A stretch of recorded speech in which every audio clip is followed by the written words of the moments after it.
tôi sẽ tổng nàyក្នុងវីដេអូនេះបង្ហាញពីរបៀបដែលយើងដាក់ page color ដែលយើងដាក់ពណ៌ផ្ទៃនៃស្លឹកកិច្ចការងារនៅក្នុងកម្មវិធី Word បាទនេះគឺជា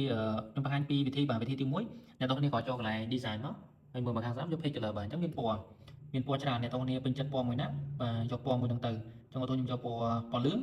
បាទអញ្ចឹងបានពណ៌លឿងណាអញ្ចឹងពេលដែលយើង print ទៅពេលដែលយើងចុចពាក្យ file ទៅចុច print ទៅវាអត់មានពណ៌ទេបាទមកយើងយក page color ពេលដែលយើង print ទៅវាអត់មានពណ៌មូលហេតុមកពីយើងអត់បានទៅ click នៅក្នុង option ណាអញ្ចឹងដើម្បីពេល print មកវាជាប់ពណ៌ដែរអ្នកទាំងគ្នាចូលកន្លែង option មកហើយយកកន្លែង display គ្លីកកន្លែងនេះ print background color and image ហ្នឹងបាទអញ្ចឹងពេលចុច OK ទៅយើង print ទៅវាចេញពណ៌មកហើយបាទហើយធម្មតាវាអត់ជាប់ទេណាបាទតោះតែយើងទៅគ្លីកវាអាហ្នឹងគឺជាវិធីទី1បាទវិធីមួយទៀតខ្ញុំសុំទៅពណ៌ចេញវិញ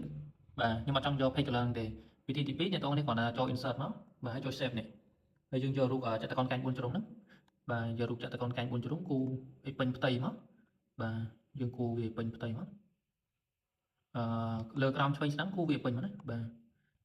ពេលយើងគូពេញហើយអ្នកទាំងនេះក៏ចុចកន្លែង wrap text ខាងលើនេះហើយយកពាក្យ behind ទៅ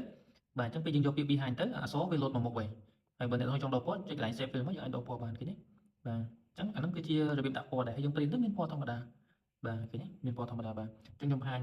ពីវិធីសាស្ត្របាទរបៀបដែលយើងដាក់ page color ក្នុងកម្មវិធី Word បាទអ្នកទាំងគ្នាចង់បានពណ៌មួយណាយកពណ៌មួយហ្នឹងទៅណាបាទតែភាពខុសគ្នាមួយត្រង់តែចេះបើសិនជាអ្នកទាំងគ្នាយក shape នេះគូ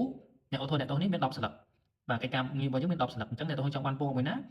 យក shape នឹងទៅគូនៅស្លឹកមួយហ្នឹងទៅប៉ុន្តែតកតងទៅនឹង